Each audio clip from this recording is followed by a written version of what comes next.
Welcome back to BallStateSports.com and Ball State All Access. He is women's basketball coach Brady Sallee. Joel Godette, glad to have you along with us in the cozy confines of where you spend a lot of time, honestly. Yeah. Not many people get a look at this place, but glad to get back up and do this show and let people know a little bit of what's going on behind the scenes. And as we get into conference play, it starts gearing up pretty hot and heavy now. Start of Mid-American Conference play. You guys are already one game in. We'll get to Toledo in a second, but I want to really quickly touch on what got us here, and that's a really good start non-conference, some really good individual performances that have led to all of that, and it's put together the greater team output for you.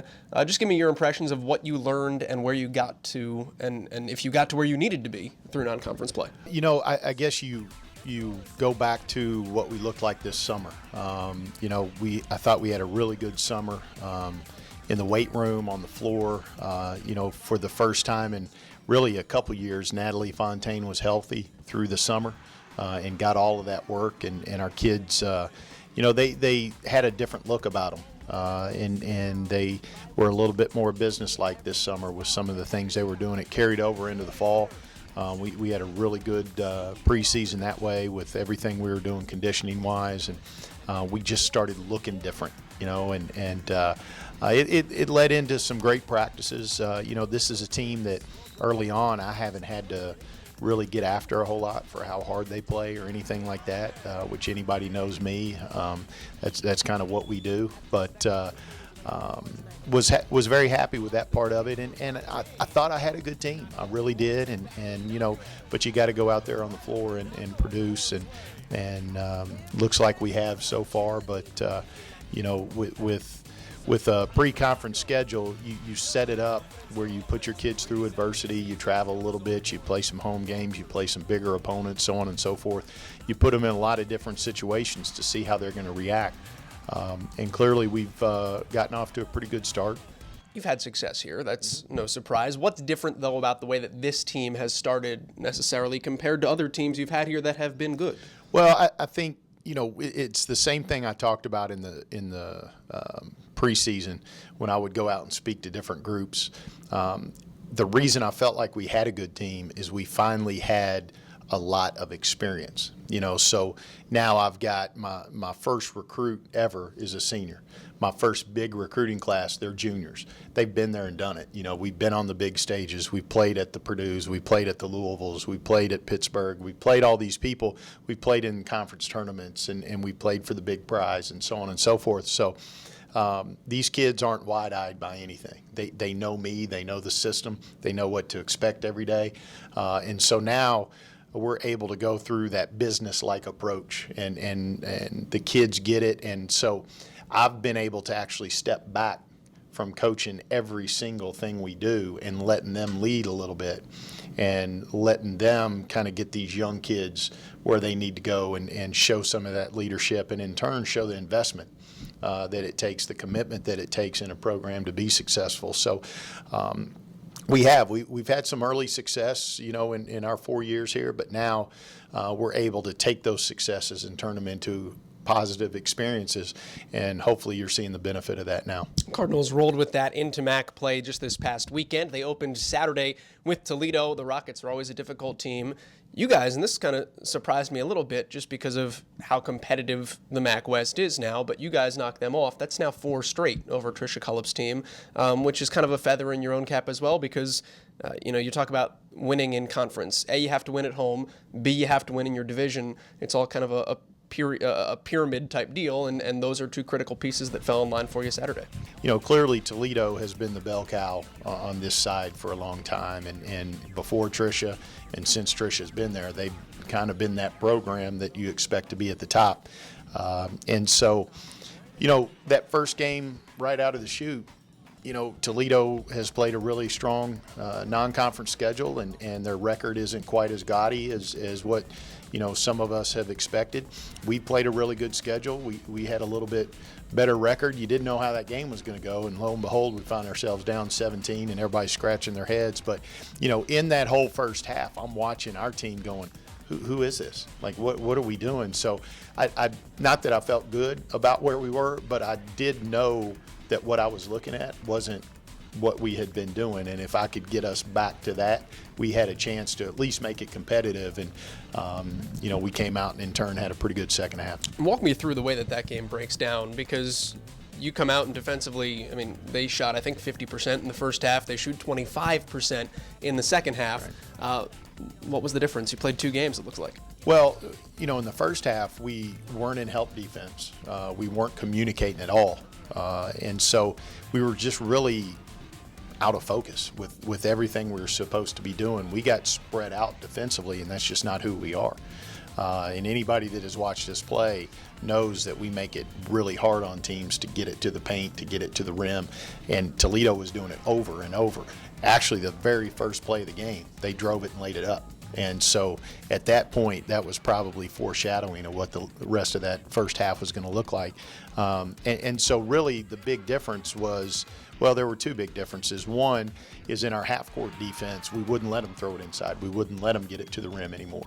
But then we were able to press them a little bit, get them on their heels, and the press ended up really bothering them. And, their turnover numbers for the game, it was only 15. But if you look at the second half and the way they turned it over, that was a big, big factor in that game. I know you talked about it post-game as well, getting a spark off the bench. And you guys haven't been a particularly deep team throughout the year. You go 7 or 8 deep at this point. But Franny Frazier came off the bench and really gave a spark for you at a needed time and ended up getting the bucket that put you in front for good. Franny played tremendous. And what Franny is energy. She impacts you with just making things happen. And sometimes things happen that aren't always good, but things happen, and we were in desperate need of energy. And I think a real turning point for us in that game, we started her in the fourth quarter, and we ran a play for her, and she turned the corner and laid it up, got fouled. And you just saw our team have this relaxed, strong look to them, because holy cow, that's who we've been all year, is a team that would execute, and we looked very normal at that moment. But Shelby Murder off the bench for you, or now more recently in the starting lineup for you as well, somebody who's kind of had to adjust roles. I remember we talked last year, or maybe even 2 years ago, her freshman season, where she's not somebody that you game plan for immediately. Maybe she's 6th or 7th or 8th on the scouting report, and then she comes in and drops 6 or 7 or 8 points on you, and that proves to be the difference.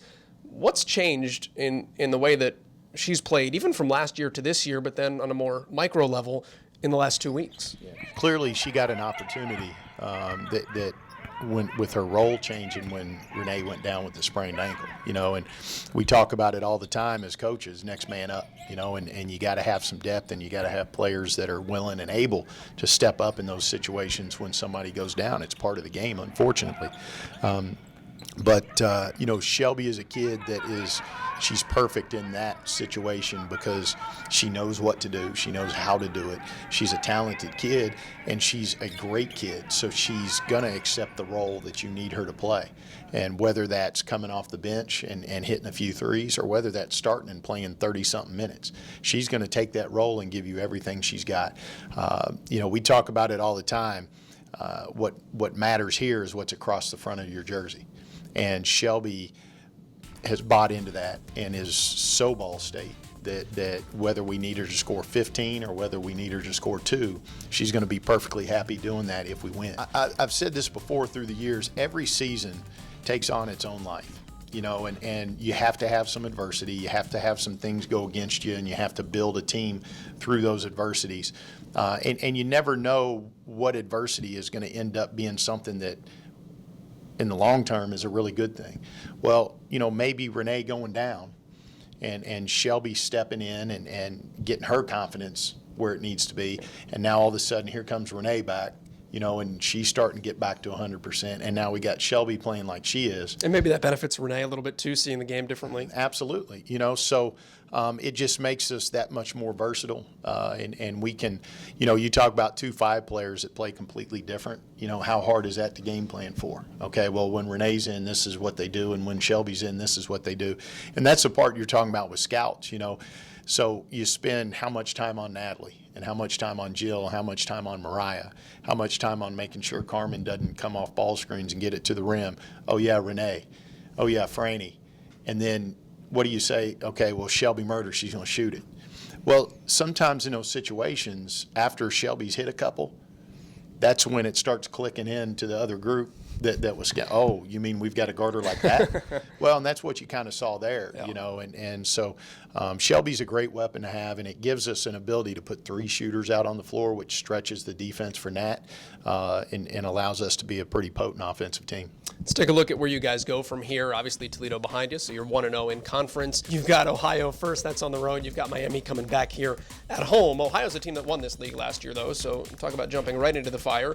And they bring a lot back. Kiana Black is back, first-team all-conference performer from last year, and they got you here last year.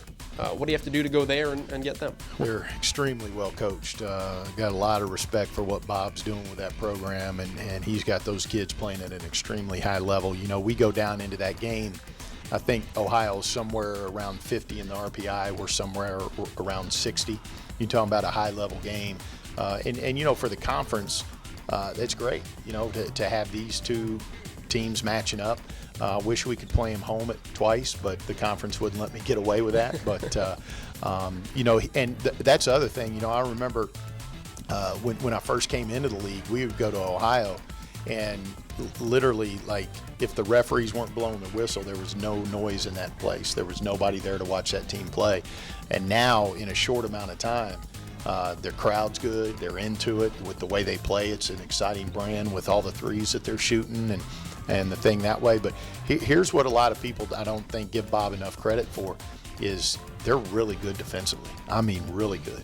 And they're going to make it really hard on you. They're going to switch a lot of stuff, but not everything. They're going to switch certain things, so it's hard to really game plan that way.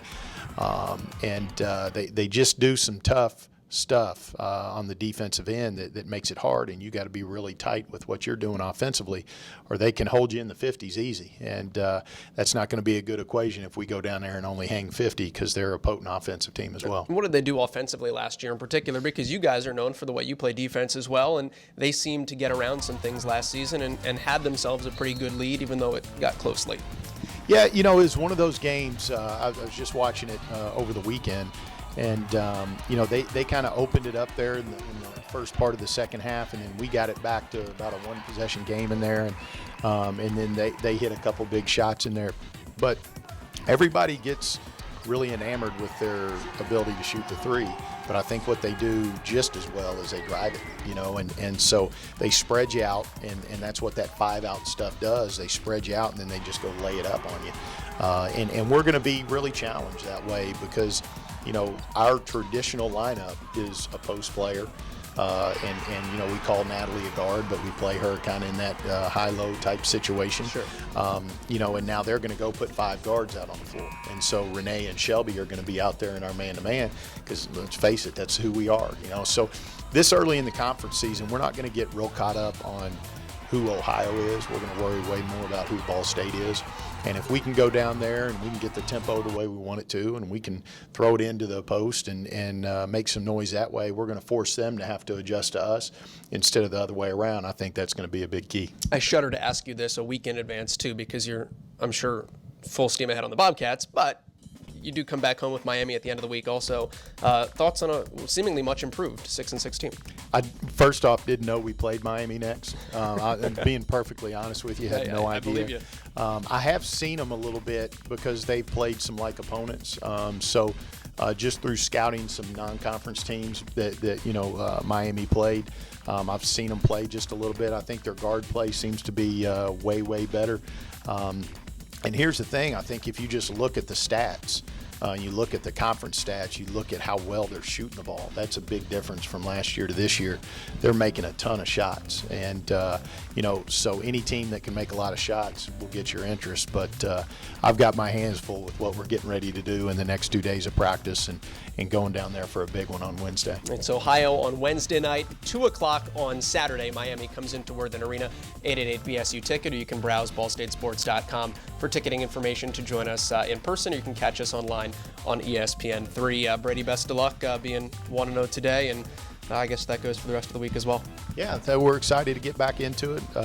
You know, this is a fun time of year for everybody, so hopefully conference play goes well for us, and we'll have something good to talk about next week. You just got an email, so I'll let you get back to it. It's probably an important one. Brady, Sallee joining us. It's off the court and in the office on ballstatesports.com. See you next week.